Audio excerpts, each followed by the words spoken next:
समय एक गहरा राज है। एक छोटी सी घड़ी में बंद है पूरे समय की चाबी।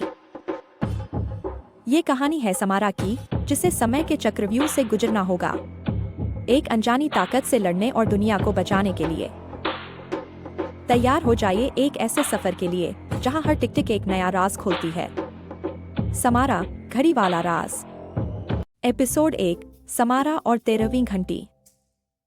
एक पुरानी तंग गली में थी एक और भी पुरानी सी दुकान, रईस क्लॉक रिपेयर। वहीं रहती थी एक 12 साल की जिज्ञासु लड़की, समारा। समारा एक मेज पर बैठी है, औजारों के साथ घड़ी खोल रही है। उसके नाना एक पुराने घड़ी साज थे, हर घड़ी को दिल से प्यार करते थे। लेकिन एक घड़ी थी जो हमेशा एक शीशे के बॉक्स में बंद रहती थी। उस पर लिखा था, छूना मना है। समारा धीरे से बोलती है, नाना इसे हमेशा छुपाते क्यों हैं? इसमें ऐसा क्या है? एक दिन जब नाना बाजार गए हुए थे, समारा अपने आप को रोक नहीं सकी। उसने वो ढक्कन हटा दिया। अचानक घंटी बजती है, डोंग, 13 बार। घड़ी ने 13 बार घंटी बजाई। 13 बार, जबकि हर घड़ी में तो बस 12 ही घंटे होते हैं। समारा की आंखों के सामने सब कुछ धीरे धीरे रुकने लगता है। हवा, पेड़, आवाज सब स्थिर हो जाता है। समारा धीरे से, ये क्या हो रहा है? और अगले ही पल सब कुछ बदल गया। ना वो दुकान थी, ना वो गली। समारा अब एक अजीब सी दुनिया में थी, जहां लोग अजनबी कपड़े पहने हुए थे, जहां घोड़ों की गाड़ियां चलती थीं, और लोग उसे देखकर बोले, देखो, भविष्य की परी आ गई।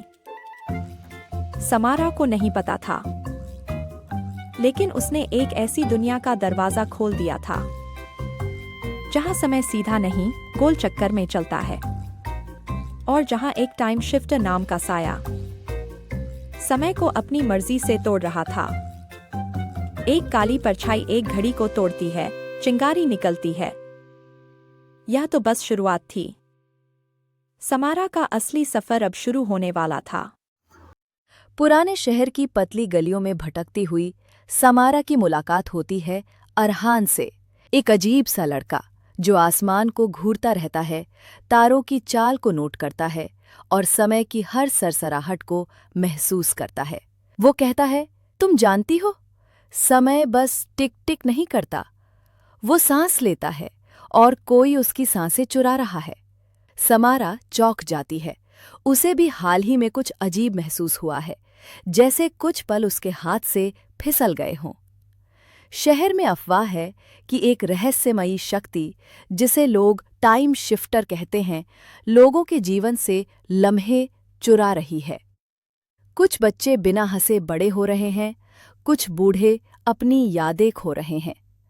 समारा को तब याद आता है, उसकी हथेली पर जो निशान उभरा था, वो क्लॉक टावर से जुड़ा था। वो निशान अब हल्का सा चमक रहा था। मुझे लगता है मैं यूं ही यहां नहीं आई, समारा धीमी आवाज में कहती है। शायद मुझे कुछ ढूंढना है, टाइम की। अरहान उसकी आंखों में देखता है और मुस्कुराता है। तो चलो, वक्त को वापस चुराने चलते हैं। दोनों मिलकर पुराने शहर की भूल भुलैया में प्रवेश करते हैं, वो रास्ता जो अब कोई याद नहीं रखता, जहां लॉस्ट टाइम पोर्टल्स छिपे हैं। हर दीवार पर घड़ी की सुइयां उकेरी गई हैं, कुछ उल्टी दिशा में घूमती हैं, हवा में पुरानी घड़ियों की टन टन गूंजती है। समारा का दिल तेजी से धड़कता है। तभी जमीन कांपती है और सामने की दीवार अचानक खुलती है, एक धुंधले दरवाजे की ओर इशारा करती हुई। और वहीं खत्म होता है यह एपिसोड। क्या ये दरवाज़ा उन्हें टाइम शिफ्टर तक ले जाएगा, या वे खुद समय में खो जाएंगे? जारी है। एपिसोड 3, भूल भुलैया और वक्त का जाल, द मेज ऑफ फॉरगॉटन एराज। समारा और अरहान एक पुराने महल के अंदर छुपे टाइम मेज में घुस चुके हैं। मेज का हर मोड़ एक नई दुनिया का रास्ता है, लेकिन एक गलत मोड़ और सब कुछ बदल सकता है। एक गलती से वो पहुंच जाते हैं प्री हिस्टोरिक जमाने में, जहां जायंट डायनासोर्स आग लगाते जंगल्स और गुफाओं का राज है। अगला मोड़ उन्हें ले जाता है मुगल दरबार में, जहां शहंशाह का हुक्म चलता है और हर कोना सीक्रेट से भरा है। मोड़ 3, तीसरा मोड़ उन्हें डाल देता है एक रोबोटिक फ्यूचर में, जहां हर इंसान चिप से कंट्रोल होता है और वक्त सिर्फ एक कोड बन चुका है। ये मेज़ समझना मुश्किल है और वक्त से भागना और भी ज्यादा। हर दफा जब वो मेज़ का रास्ता समझने लगते हैं, कोई उन्हें देख रहा होता है, एक साया, टाइम शिफ्टर का साया। और तब टाइम के हवा में झलक दिखाता है, चमकदार, रोशन, और फिर अचानक गायब हो जाता है। क्या टाइम के उनसे दूर चली गई या कोई उससे चुराकर मेज से निकल गया? ये जानने के लिए चलते हैं कहानी के अंतिम भाग की ओर, जहां अरहान और समारा का होगा टाइम शिफ्टर से सामना।